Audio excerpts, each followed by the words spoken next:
Assalamualaikum warahmatullahi wabarakatuh. Selamat pagi anak-anak kelas 3B. Gimana kalian hari ini?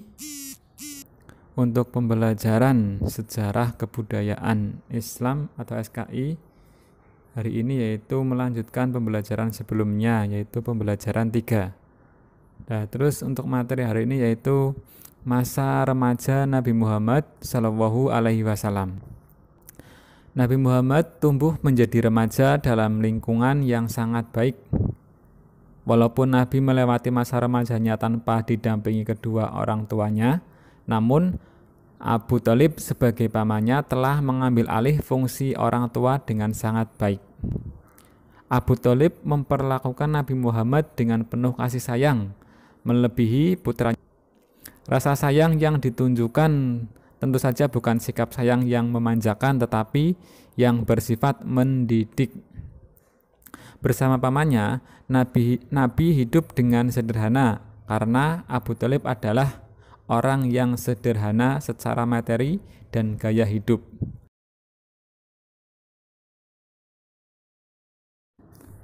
Kesederhanaan itu membuat Nabi menjadi sosok yang Muhammad dikenal aktif dalam kehidupan sosial dan sebagai pekerja keras. Muhammad melakukan pekerjaan yang biasa dikerjakan oleh mereka yang sebaya. Bila tiba bulan-bulan suci, kadang Muhammad tinggal di Mekah dengan keluarga. Kadang pergi bersama mereka ke tempat-tempat yang berdekatan dengan Ukas, Madinah, dan Zulmajas. Mendengar syair atau sajak-sajak yang dibawakan oleh penyair-penyair hebat. Selain itu, Muhammad juga dikenal sebagai orang yang jujur, tabah, sabar, tanggung jawab, dan akhlaknya sangat terpuji. Nabi Muhammad tidak pernah melakukan perbuatan buruk seperti yang dilakukan orang-orang musyrikin Quraisy. Maka beliau disebut maksum, yaitu terjaga dari perbuatan dosa. Sehingga Muhammad sangat disayangi oleh teman-temannya karena selalu berperilaku baik kepada siapapun. Nabi Muhammad tumbuh menjadi remaja yang mandiri. Saat tinggal bersama pamannya tersebut, Nabi Muhammad Shallallahu Alaihi Wasallam tidak ingin merepotkan pamannya. Oleh karena itu, saat berusia remaja, ia telah belajar bekerja dengan orang lain agar mendapatkan upah. Nabi Muhammad SAW juga banyak belajar cara berdagang kepada pamannya tersebut. Salah satunya ialah dengan ikut melakukan perjalanan dagang ke Syam saat beliau berusia 12 tahun. Nabi Muhammad SAW tumbuh menjadi pribadi yang mandiri, jujur, dan amanah, sehingga ia dipercaya oleh orang lain. Saat berbicara kepada orang lain pun beliau sangat rendah hati dan berkata dengan santun serta lemah lembut. Tidak heran jika beliau diberi gelar oleh kaum Quraisy yaitu Al-Amin. Apa itu Al-Amin? Al-Amin itu artinya terpercaya atau dapat dipercaya. Karena Nabi Muhammad selalu tanggung jawab dan jujur dalam melaksanakan tugasnya. Dan untuk lebih mendalami materi, simak video berikut. Kisah Nabi Muhammad Sallallahu Alaihi Wasallam, pekerjaan dan masa remaja Muhammad. Tumbuh dalam lingkungan Arab jahiliyah tidak membuat Muhammad remaja terbawa arus pergaulan yang salah. Sebaliknya, beliau banyak merenung dan menyibukkan diri dalam pekerjaan. Seperti halnya Nabi Musa dan Nabi Daud, Nabi Muhammad Sallallahu Alaihi Wasallam pernah bekerja menjadi penggembala kambing. Tidak hanya itu, beliau juga belajar ilmu perdagangan kepada pamannya Abu Thalib. Awal mula kesuksesan Muhammad dalam berdagang bermula ketika bertugas membawa barang dagangan milik Khadijah ke Syria. Selama hidup bersama keluarga Abu Thalib, Muhammad berusaha untuk tidak menambah beban pamannya. Apalagi beliau tahu bahwa Abu Thalib memiliki banyak anak dan hidup dengan kondisi pas-pasan. Untuk itu, Muhammad meminta izin kepada Abu Thalib agar diperbolehkan menggembalakan kambing milik para saudagar kaya di Mekah. Wahai paman, apakah aku boleh ikut mengembala kambing seperti teman-temanku? Jika hal itu tidak memberatkan urusanmu, lakukan saja. Sebagaimana yang disebutkan dalam hadis riwayat Bukhari nomor 2262 dari Abu Hurairah radhiyallahu anhu, bahwa Rasulullah Shallallahu Alaihi Wasallam bersabda, tidak ada nabi kecuali pernah menjadi penggembala kambing. Mereka para sahabat bertanya, apakah engkau juga, wahai Rasulullah? Beliau berkata, iya, saya telah menggembala dengan imbalan beberapa kirot dari penduduk Mekah. Dengan menggembala kambing, Muhammad berlatih untuk bersabar dan menjadi seorang pemimpin. Tanpa berkeluh kesah, setiap pagi beliau menggembala dan mengantarkan kambing-kambing itu ke kandang pada sore hari. Anehnya, semua kambing-kambing gembalaan Muhammad gemuk-gemuk dan sehat.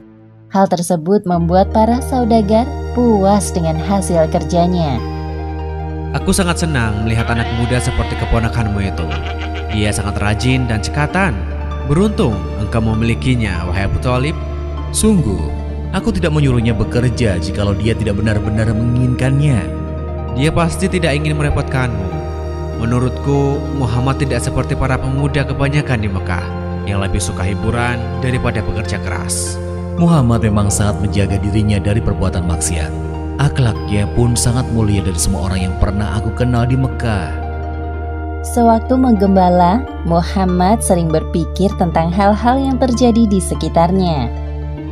Siapakah yang menciptakan bintang-bintang yang berkilauan di langit? Dan siapa yang menghadirkan udara untuk dihirup semua makhluk? Dan siapa pula yang membuat jantungku berdetak? Sungguh pastilah dia zat yang maha kuasa. Berbagai pertanyaan muncul di benak Muhammad. Hal tersebut yang membuatnya selalu sibuk merenung dan terjaga dari perbuatan buruk yang dilakukan oleh para pemuda Mekah.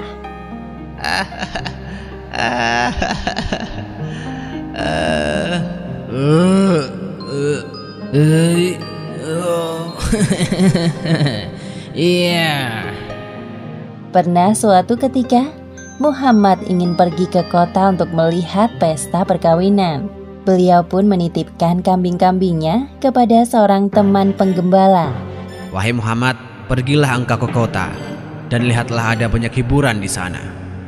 Sesampainya di kota, Muhammad mendengar alunan musik perkawinan dari sebuah rumah. Baru berjalan beberapa langkah, tiba-tiba tubuhnya merasa kelelahan. Beliau pun duduk dan tertidur. Hal yang sama terjadi lagi di hari berikutnya. Sejak saat itu, Muhammad tidak berminat untuk melihat hiburan musik atau lainnya. Beliau tidak menyadari bahwa Allah Subhanahu wa Ta'ala menjaganya dari perbuatan maksiat dan dosa. Muhammad lahir dari keturunan para pebisnis. Beliau besar dalam lingkungan keluarga Abu Thalib yang juga berbisnis dalam hal perdagangan.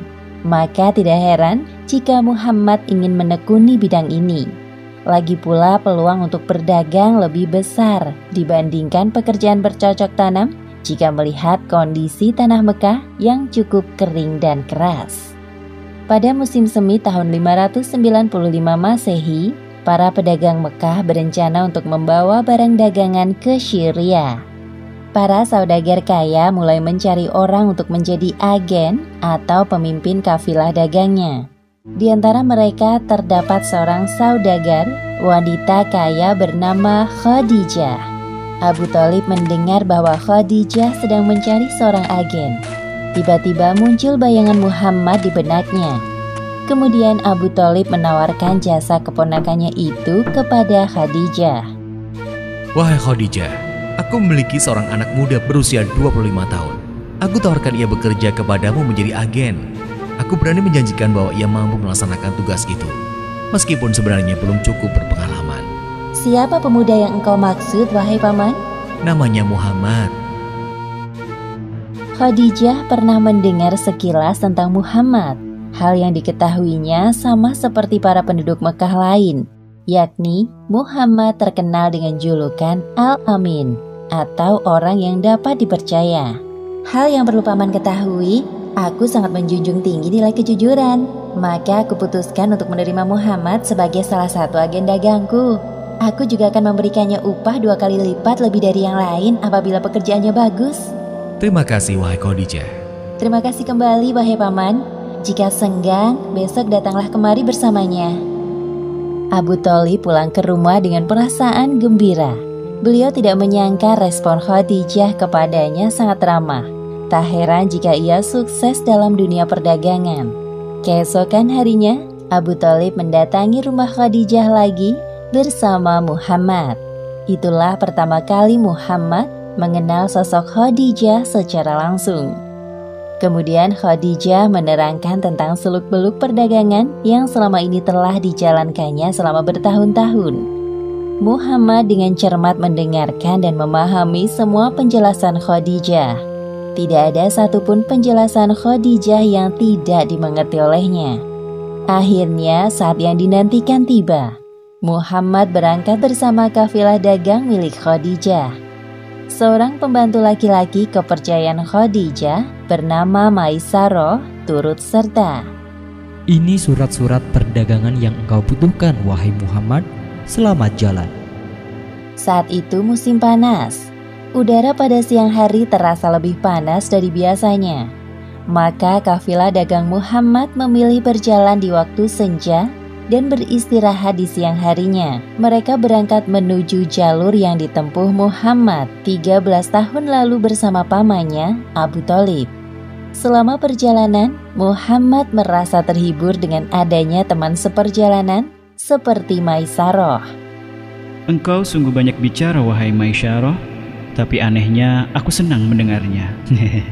Tenang saja, aku jamin kau tidak akan bosan mendengar ceritaku karena aku punya banyak hal menarik untuk diceritakan terkait jalan yang akan kita lalui nanti. Wah, aku sangat bersemangat untuk itu. Dia memang banyak bicara, wahai Muhammad. Tidak usah terlalu didengarkan.